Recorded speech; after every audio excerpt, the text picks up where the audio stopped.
Okay, I think we're live. Live here, live there. If you're joining us, give us a thumbs up so we can make sure that our audio is good, that you can see us. It's always tricky when you go live to tell if it is doing okay. Sorry, we're trying to read stuff. Okay, perfect. It looks like they're working. Okay, so for those of you joining us for the first time, hello. I am Megan. And I'm Claudia. And we are both allergy parents. We have 3 kids, and our oldest has 10 anaphylactic food allergies, and then he avoids a total, including those, over 30 foods because of his allergic rare disease called EOE as well. And tell them about our second. Our second has peanut allergy for tree nuts. Peanuts and tree nuts, yeah. And then our third is just a baby, so it is to be determined whether or not she has food allergies, but I am the blogger over at allergyawesomeness.com, and it's a recipe site, and we just realized that we're getting a lot of like lifestyle questions, and so we just thought it would be nice to have like a live Q&A where our followers could chat amongst themselves. We could bring up topics that come up because, as we all know, food allergies impact like every aspect of our lives. So feel free to, throughout the live, ask us questions. We want this to be helpful for you guys, as well as we often get questions throughout the week that we will bring to the live Q&A as well. So we actually got, speaking of questions, we got a suggestion from one of our readers just to get to know us a little bit better, to share like a little tidbit about ourselves and see if we have anything in common. So do you want to go first, Claudia? Yes, it's my birthday. Yeah. So February 18th, Aquarius. Older and wiser. Mm-hmm. I don't even know what Aquarius means. I don't follow the signs, but that's okay. I like the way you are, no matter what sign you are. And then, let's see, a tidbit for me is that we met dancing. We were dance partners in a club in college, so we both like to dance. And hopefully, we'll pass down to our kids. We pass down food allergies, but hopefully dancing in those genes as well somewhere. Okay, so like we mentioned, go ahead, say hello, tell us maybe what you had for dinner tonight. That's always fun, right? Like Monday night, start of a week, gotta get the grind going for different meals and such.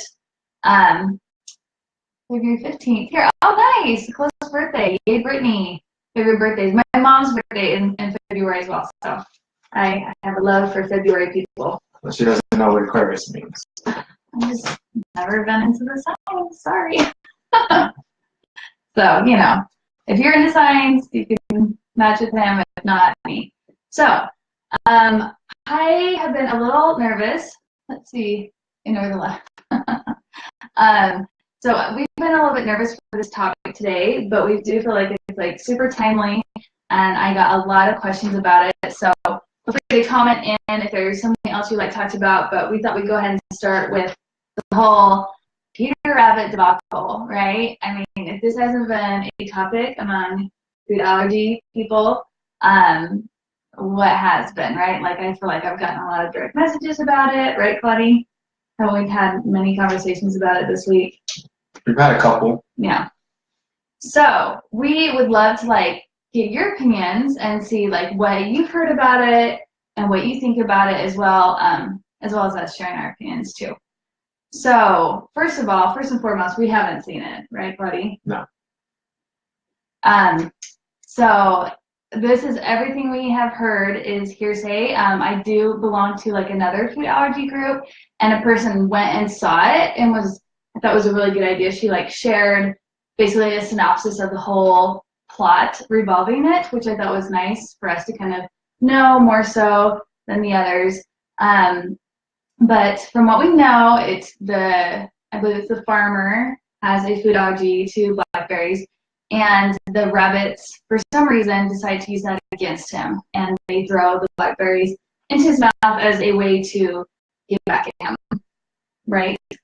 That's what we've heard so far. That's what she's heard. Yeah. I honestly haven't really paid too much attention to it, other than there's a food allergy, it's used against someone, so. Yeah, he's better at staying out of. I got a lot of things to do.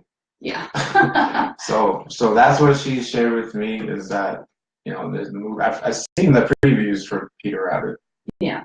And I heard that there was a lot of people who were frustrated and about how food allergies were displayed in this movie. So. Yeah, that's a good synopsis. So, I guess I've been asked a lot of like, how do you feel about it? And I think I kind of share a lot of my husband's sentiments as far as, and I also did like a quick Insta story about this the other day, if you follow me on Instagram. I feel like it's unfortunate, and I feel like it's really too bad that they chose to do that. And but I also am not going to spend a lot of my time and energy like getting really upset about it. I think it's important to say something like I'm not okay with that. I appreciate the parents who did the petitions and stuff to get the apology from Sony, but from beyond that, I really tried to not get too wrapped up in it, because I feel like it's really easy when these subjects come up to take it super personal and to like get sucked into it. Don't you agree? Yeah. Like, yeah, it's just, it can become this vortex, right? Sorry. So Beck says, I'm not sure if we will watch it, but I asked my 11-year-old her thoughts. She said she has no issues with it since it's just a movie, but she thinks it should be used to start a conversation. Yes, yes, and that is the point we definitely wanted to make. So, first of all, you have a very mature 11-year-old. That's what she said, by the way. Yeah, I'm impressed by that reply from her. Yeah, that's very good. And I guess I should say, like, I never cared for Peter Rabbit growing up. Never read the book, so I wasn't even tempted to see it. Like, that wasn't a movie that we had on our radar, so we weren't, I guess, disappointed. Like, oh, not a movie we can't take our kids to see. Like, I feel like our kids have plenty of movies that they see already. Like, I'm already fighting them about screen time, so, like, darn, one less movie for us to take them to. And we were all about Black Panther. So that was, we saw that today for my husband's birthday. Go see it. Yes. You need to go see Black Panther. It's as good as everyone says. So we care more about that. But with that said, I think that this was a good testing point to see that there's still a lot of misunderstanding around food allergies, and see that there's still a lot of education that needs to happen. So we can just be like, oh, okay, the general public still doesn't get it. Dang, that really stinks. And that hurts. Like, it hurts to feel like not understood, right? It's not fun to feel like people don't get it. And I have to say, like, there's things that get made fun of all the time. And things will always get made fun of. There will always be people who take things too lightly, who think everything's a joke, who are insensitive for all sorts of conditions. And I think we can just use it to be like, okay, we need to keep doing our part to bring awareness, to bring education. Oh no, so the same mom that was sharing her story, she said that her daughter has dealt with bullying. So she's dealt with it firsthand. Oh, that poor thing. But it sounds like she's learned well from it and that she's gotten a thick skin. So I'm really sorry that that has happened, but bravo to her. And bravo to you, because I'm sure that was a super tough situation. And I agree that there's so many more things that could have been funny. It was just really in poor taste. Like, how it got past the writers and the actors and the directors to finally make it to the big screen is just, it's unfortunate. That said, I think well, I think, I'm guessing there's some type of compartmentalization there, right? Like, you got the bunnies and you got the farmer. The farmer is probably supposed to be kind of like the bad guy. And so, you know, kind of like in Disney, there's no holding back when it comes to the bad guy, right? You can do anything you want to harm them or to get back at them. So, yeah, I think definitely there's a lack of foresight on their part about how that would come across to certain people in the audience, especially those who deal with food allergies. So. Definitely. And I think that the food allergy community can turn it into a positive, and a lot of people have. Like, look how many discussions it's caused. Like, I've seen it on, was it Fox News, and I mean, all sorts of news programs of people talking about it. So I think it's a really good opportunity for us to be like, hey, this is what happens with that. It's not just an EpiPen, because from what I've heard, the guy just goes, whoop, takes EpiPen, and he's automatically fine. Like, you know, the EpiPen is not a catch-all. Like, and people have still died using EpiPens. You have to go to the ER, and it's a lot more scary than that, and it's not just sunshine and roses if you use your EpiPen. So I think it's a really good way to test how well our advocacy is working for sure. And I think it's really smart to just let your kids know. So if our kid was interested in Peter Rabbit, I would have had a conversation with them. This is going to be in it. Do you want to see it? Do you feel comfortable seeing it? And then talking about them afterwards. If he does see it, like, how did that make you feel?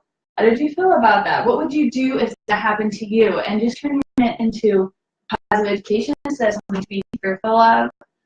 Because, again, we're always trying to teach our kids to feel empowered and to feel like they can talk about their feelings and to have that knowledge versus like, it's in a movie, run away, don't see it, don't see it. Yeah.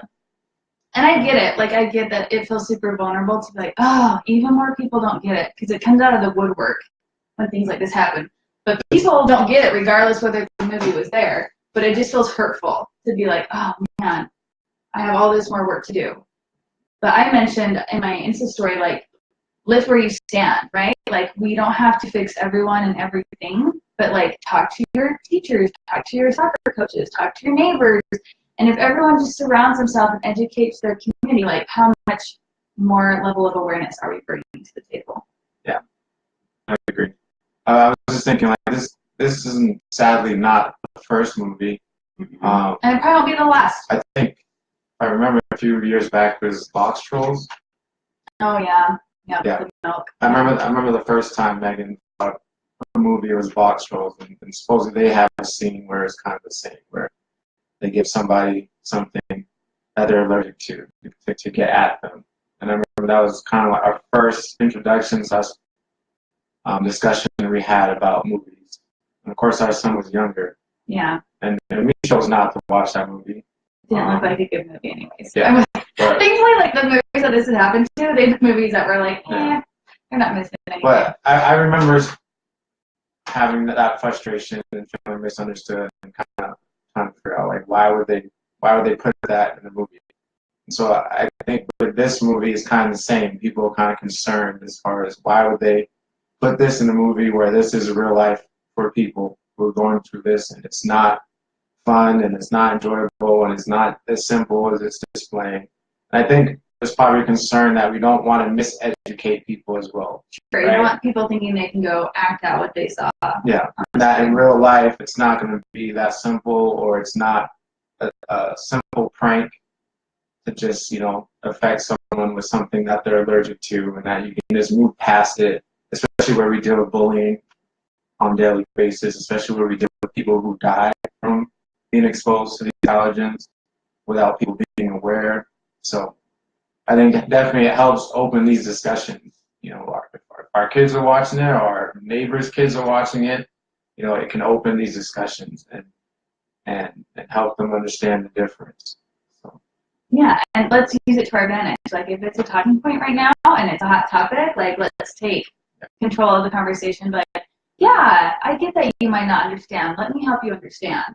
And I think that's what was the frustrating thing to me. The one time I did let myself get sucked in a little bit is I was at a friend's house and I was babysitting for her and her husband. So they could go out for Valentine's Day. We like to do like babysitting swaps with like trusted adults. We'll watch their kids, they'll watch ours.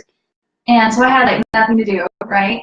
And someone actually tagged me. I wasn't looking for it, but they tagged me. I can't remember the page. I came home and told you, huh? Yeah. In the comments, they're like, oh, it was some big page, some news. Anyways, I was bored. It got me. And I started reading the comments. And I remember, like, it felt like a gut punch. Like, people were like, your children are snowflakes, and you're cuddling them, and blah, blah, blah, blah, blah.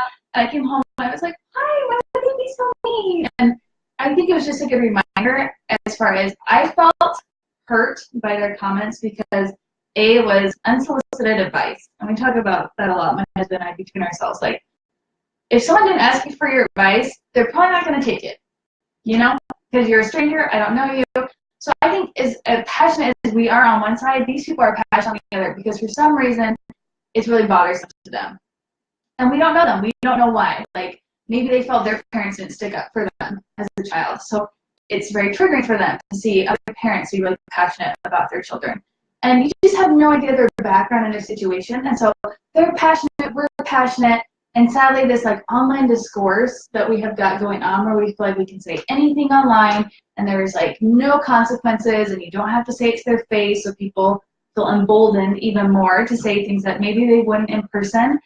And I just thought, okay, if I don't like being talked to like that, like someone gave me unsolicited advice that I don't even know, and then they're using like rough or kind of offending language, that doesn't make me want to listen to their case. And what if they had like a really good reason? What if someone in all those comments had a really good point as to maybe why you should watch it? Well, I was so turned off, I wasn't going to listen. And so I think we have to remember that when we're trying to educate on our behalf, like back at them, that if we come at them with that like same intensity and that same meanness, that sorry, we're getting our battery's going low. Instagram, if we die on you, we are also live on our facets page, facebook.com/allergyawesomeness. I'm sorry. I thought I had enough battery. We might not last. But we'll be closing here in probably like 10, 15 more minutes anyways. But anyways, the long point that I was trying to make is to remember to be kind and to be genuine when we're trying to educate other people. Because if we come at them like, how dare you make a movie like that? And did you know? And you're trying to murder our children? And like coming at them like so sensitive, like they're going to get just as turned off as we are. And I think we forget that because we think we're in the right, or we are the ones being like persecuted. So we can come at them with our mama bear, claws out, just ready to like rip their eyes out. And that's only going to turn them off and make them think those allergy people are crazy. I don't want to deal with them, you know, versus like creating a friend and creating a conversation where they walk, because right? That's what I want, is after I'm done talking to them to be like, wow, I did not know, like it was that serious. And how like I didn't understand that could be really scary for your child to watch because they had anaphylaxis, so being reminded having to use an EpiPen and being scared might be really scary for them. Yeah. Versus like, how dare you, blah, blah, blah, blah, and getting mad. So I think it's a good reminder. If you don't like being talked about like that and being treated like that, maybe it's a good way to remember, right? Like, oh, I should remember to be like that when it happens. Oh, Brittany, you said you read those too? I heard you. What? It was a bad idea, the comments. Oh. Yeah, and I almost never do. I don't know what I did, but it was a good learning experience, right? Like, I was like, ooh, this is a good reminder. I do not want to get in an online war with someone that I know because I'm probably not going to change their mind. You know, these are the conversations you want to have in your circle where you can usually do it face to face and help people understand. So, not Agreed. The time and place. Agreed. Not the time and place. Yeah. Oh, okay. So Jen has a great point about the movie as well. So she says, even though Peter Rabbit has a food allergy scene, I think it's good that they did it. It brings awareness. Maybe lets the child know that other people, even in movies, have allergies just like them. For sure. Like, we've gotten books before with characters that have food allergies. Hello, Daniel Tiger, right? Like, yeah. Was he not our favorite character ever for having a food allergy? Granted, there are things I would tweak about how they handled it, the doctor's office, but we're not going to be too picky. But yeah, and I remember, like, I cried when I showed my kids that episode. Like, I was so excited. And did you know Daniel has an allergy like you? So, I mean, I think there's definitely that component of feeling isolated when, you know, you're the only kid in the class that has it, or only one of two or whatever. Yeah. I mean, what was it that people were saying that they're upset about? Like, I can't. You don't remember? Oh, I mean, people get mad for every single reason, but there's just a lot of people saying, like, you're oversensitive, it's fine that it's in the movie. I mean, the parents who were kind of defensive concerned about the movie. The parents of Allergy. So allergy parents were allergy parents that were frustrated with the movie. Oh, I don't remember. There's all sorts of things said. It was just basically like this online brawl, just back and forth of, well, you don't know, and you never experienced, and blah, blah, blah, blah. So, it wasn't pretty. It wasn't pleasant. I think definitely it's very important that as an allergy parent that you look for opportunities to be vulnerable with people. Yes. And to share with them. Claudia. This is why I have him on here. Just to share with them your experience. I can think of an example where I work with adolescents, teenagers. I don't know how he does it. Kids who have dealt with trauma. They've been sent there by their school district or by their parents. to kind of help them and change their lives. And there's this one particular student who has a peanut allergy. And another student decided that they just wanted to just put peanut butter on them. Crazy, right? What were you thinking? These are teenagers. These aren't little kids. When he came home, I was like very riled up. And it just happened to be the week where we brought our son to the ER because of a reaction. And so I go into work, and so, you know, they do the transition of information what happened that day, and I heard that, and I was just appalled. I was like, are you serious? They did what? And of course, my coworkers, they no clue. You know, like, you can tell by their reaction and their emotion. They're just like, yeah, he smeared peanut butter on this student who has a peanut allergy. I'm just like, do you understand? And so what I did was... An opportunity.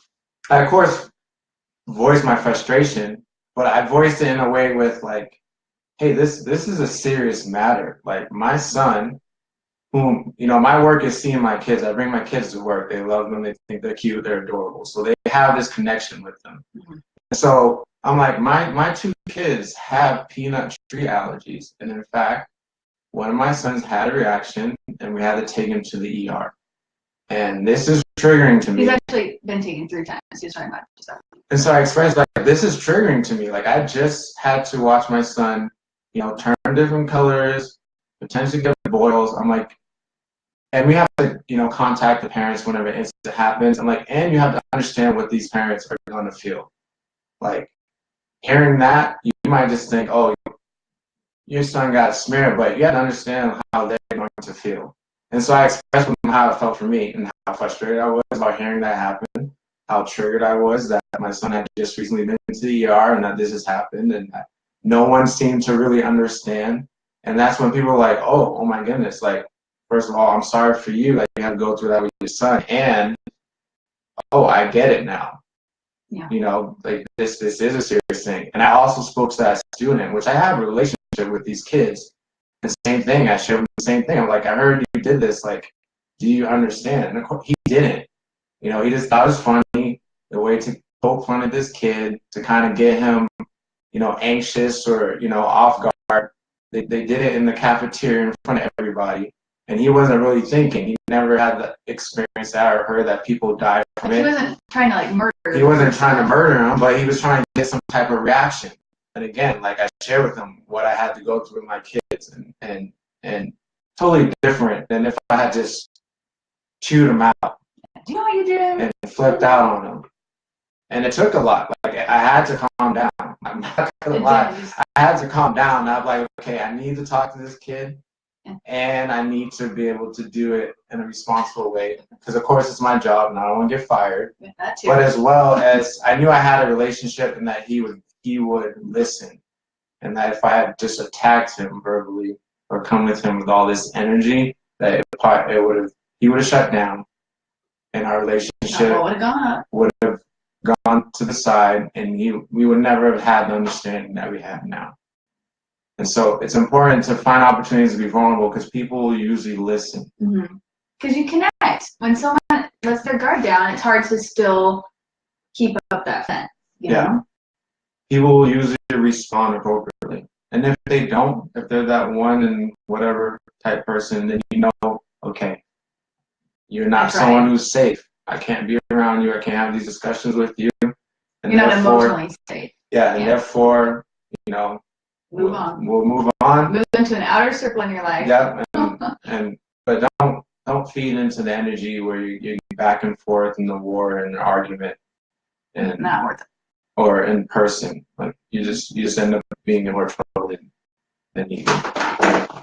Sorry, Instagram, our phone keeps beeping at us. Sorry, did you have anything else? No, thank you. I'm glad you remembered to share that, because that was such a good story, and it's good experience of, it was this high energy, could have turned out really bad. You calmed yourself. You were like, wait, what do I want to get across? You can just respond, and went from there. And I think it turned into a really positive thing. And I think that's the thing. And it's hard for me. Like, when I get upset, I don't go to being vulnerable. I go to, like, anger.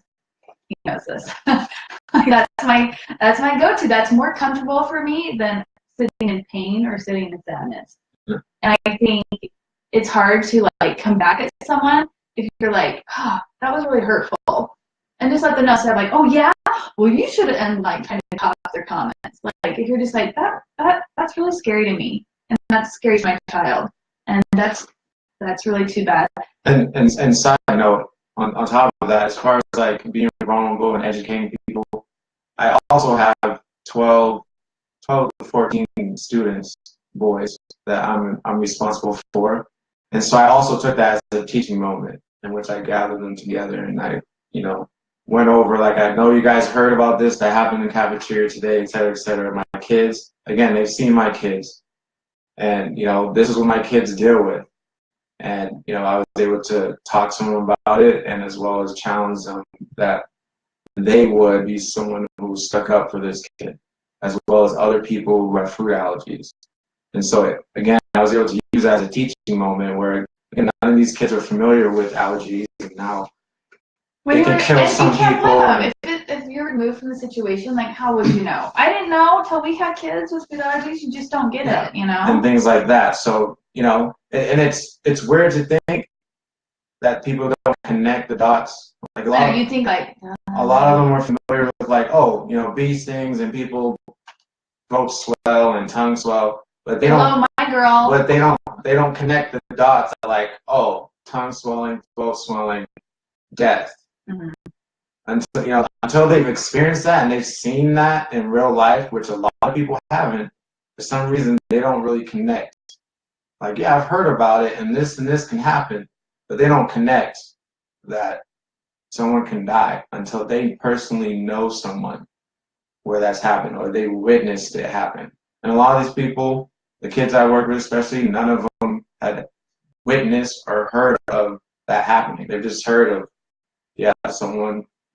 And so relaying that to them, like my kids, the kids that you find so cute and adorable, and that you love to play with, and puts a face on and you it. ask how they're doing, and total different response. Yeah. Now they get it, like, okay, they're gonna say, I know someone, Claudia, his kids, they have allergies which can kill them, and it's important that they stay away from them. And so now they have a better understanding to where now they can go out, and if they hear other kids joking about allergies or joking about someone's peanut allergy, these kids would go around calling this kid tree nuts, and they just thought it was okay. And sadly, this kid didn't have the boundaries to be like, that, don't call me tree nuts. I'm not comfortable. But they thought that was a cool pet name. Knowing they have peanuts allergies, they start calling them tree nuts. But now the kids I work with know, like, no. That's not all right. That's not all right. Like, that's not something to joke about. And so now they're kind of ambassadors while I'm not there. Yeah, extra protectors, extra eyes, if other students that don't know that and try to pull that they shut it down. So. And that's always my hope. So another reader said, I have a younger son with EOE and a teenager with food allergies. That's my biggest fear. And I hear you. And I always think, like, our boys are close in age and we've got some really good family friends. And we're always like, be our extra eyes and ears and stick up for each other. And even our son, who's just like in young grade school, his friends are like, oh, my friend has food allergies, or my friend can't eat that. And I think it's just building that safety net around yourself. And not that that's a fail-safe, not that that's always going to fix, or, life is going to happen. You're vulnerable and accidents happen, things can happen. But I think building that in definitely helps. So I feel you, Danny.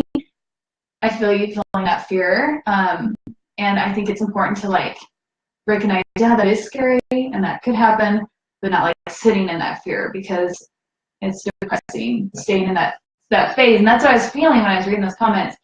And that's when, like, you start to get that icky feeling, like, I just need to step back because this is not doing me any good.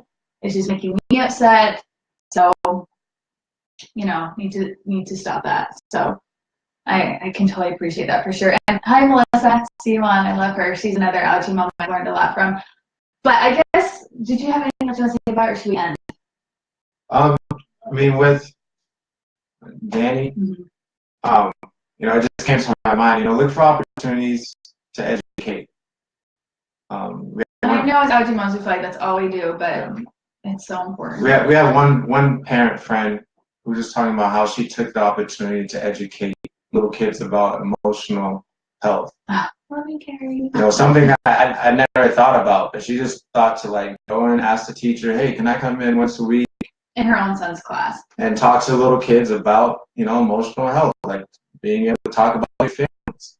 And I think that's something you probably do with food allergies. Hey, can I come into the class and talk to the kids about food allergies? Yeah. Again, sorry, Instagram. Again, just got cut off. It's an opportunity to educate people.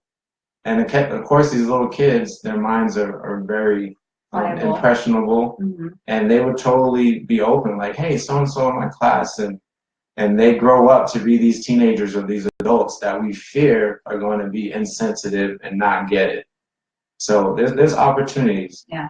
And I definitely plan on doing that with our kids' classes, you know, like having them reading a book or doing something that helps them understand and just start to do that education.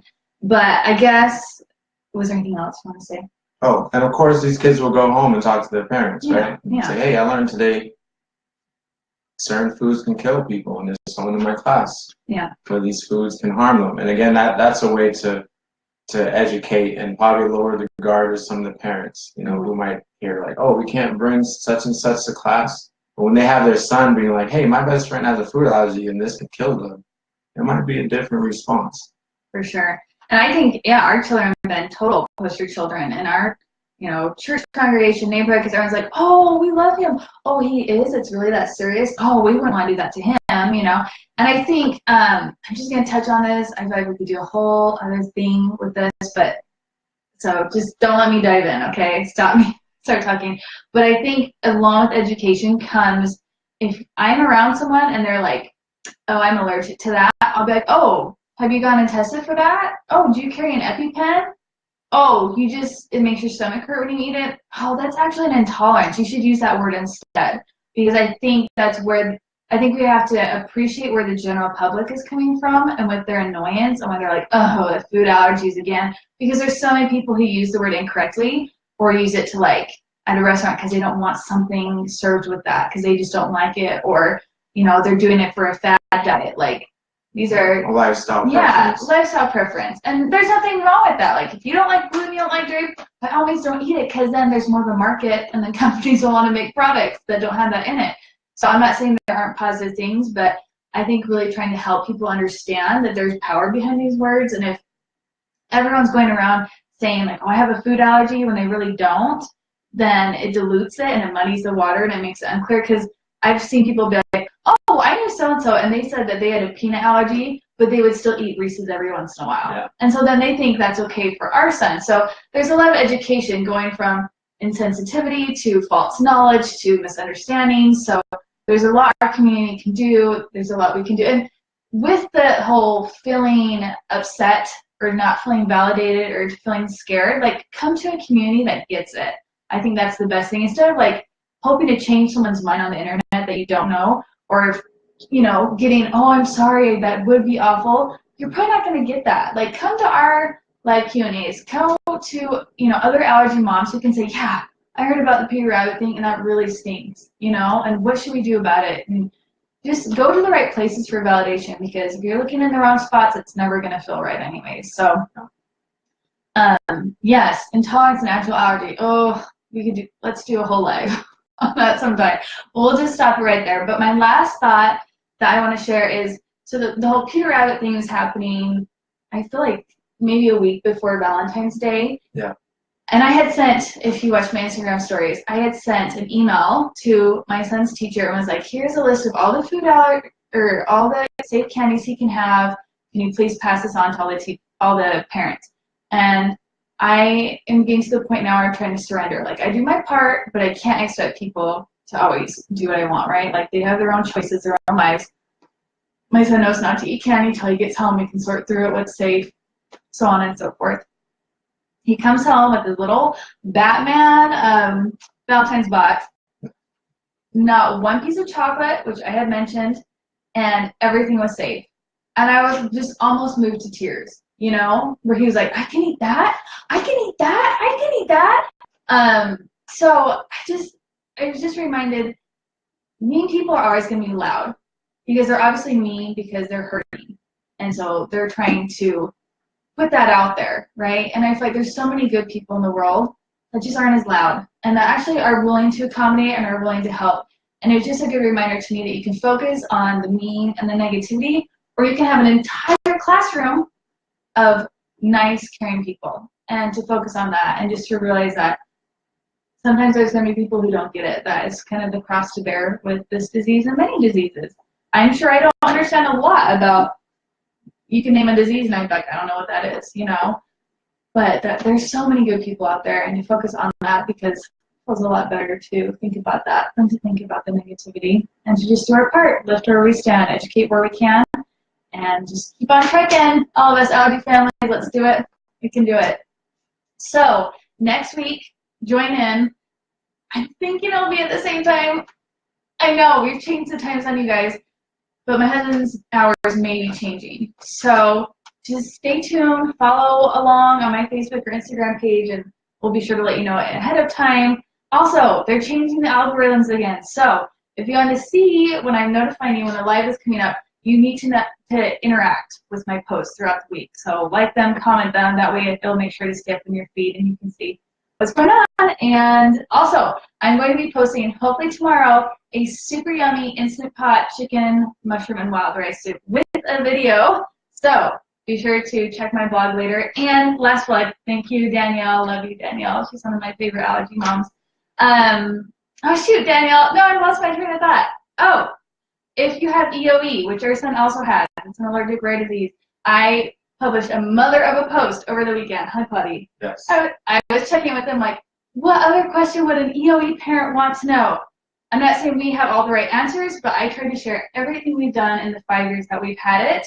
If you also have EOE, read through it, let me know if I forgot anything, because I want it to be helpful information for those who are newly diagnosed or frustrated, because it's kind of a needle in a haystack disease, and I want more information out there because I know I felt very alone when we were dealing with it. So I think that's everything. All the announcements. Thank you guys for joining. We love hearing from other allergy parents. We hope this is a fun opportunity just to communicate with our way of life. Like, not everyone gets it, and we want it to be a safe community where we can talk. We're not medical professionals, but we're always happy to share what we've done just to bounce ideas off of each other and see how a typical family manages dealing with food allergies. So with that said, I hope the rest of your week is off to a great start, and thank you for joining us. See you later, guys. Bye. Good night.